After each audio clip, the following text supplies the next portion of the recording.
Hello, dear friends, and welcome back to my YouTube channel. In today's video, we will continue studying games of Ashot Anastasian. Here we are having game against Leonid Yudasin. Ashot Anastasian with the white piece is 24.75. Yudasin with the black piece is 25.40. 1989. Tournament in Moscow, in Russia. And we can see that Anastasian just played knight c3 to e4. And here you can pause the video, think how would you continue. I checked with the modern engines, many different moves are possible. For example, d5 computer likes very much, or you can start with c takes b, and after a takes b, d5. Black does not have much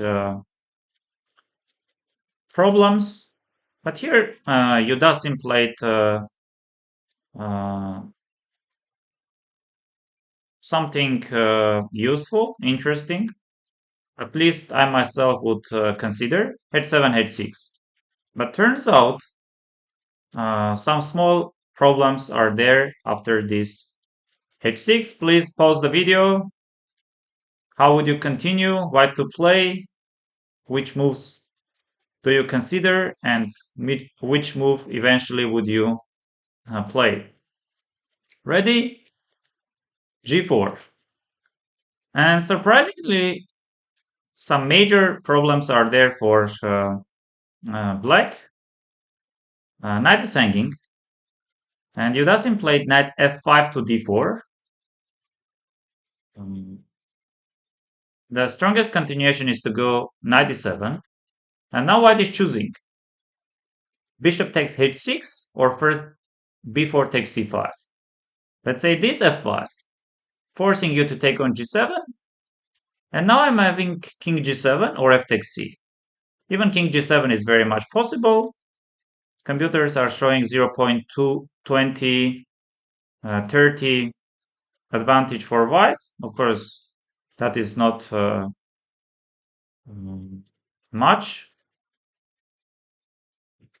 Another move is taking on e4, d takes c, king takes, b takes c. And white is not worse. D takes c is not working. If you take with the b pawn, white is having more than enough compensation.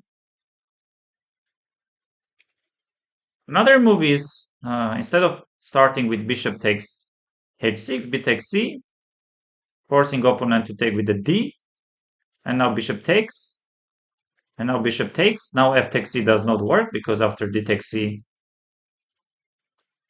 your queen is hanging, and my rook on d1 is well protected.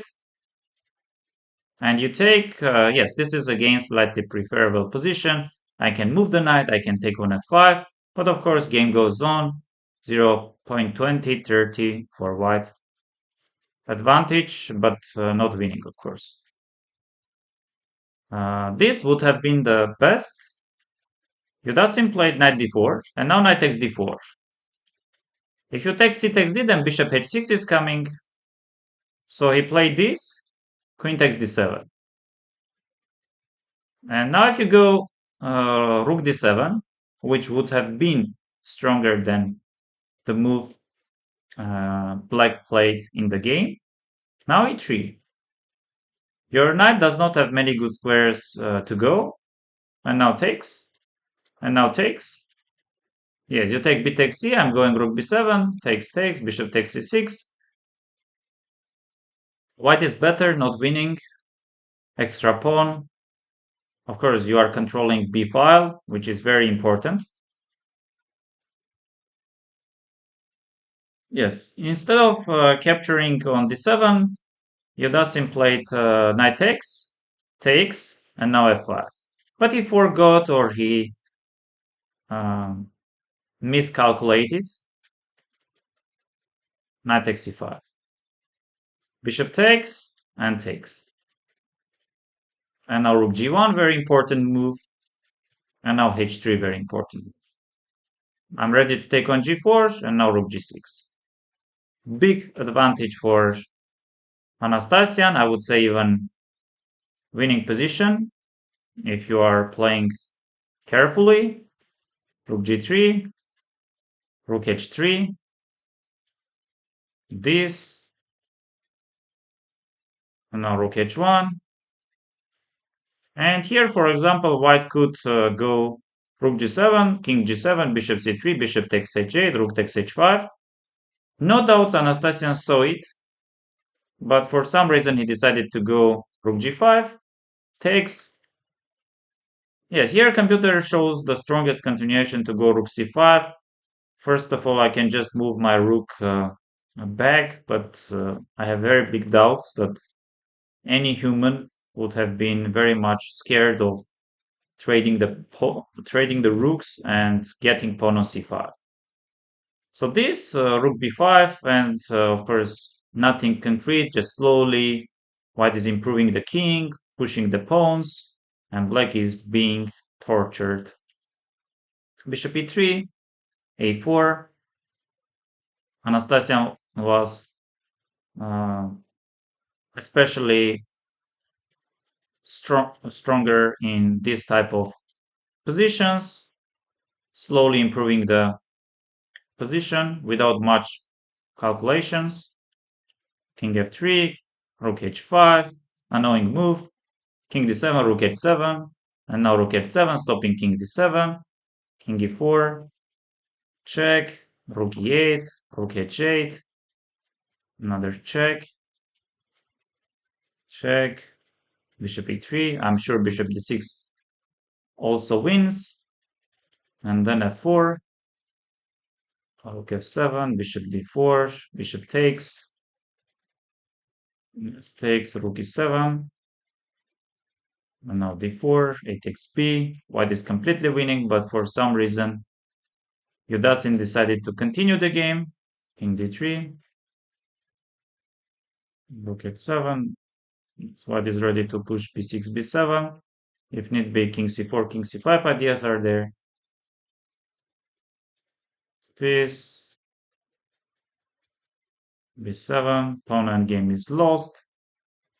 Threatening king e5, king f3, protecting the pawn. Yes, d5, and now f5. Rook takes. And here in this position, Anastasian resigned. Yes, very interesting move, interesting idea. g4, attacking the knight, and some bishop h6 tactical ideas. Starting from knight d4, knight takes d4, takes on d4, takes on e2. Some very good calculation by Anastasian, and also a nicely played endgame technique. Slowly torturing without much calculations. You just improve your position step by step, move by move. Thank you very much, dear friends. See you in my upcoming videos.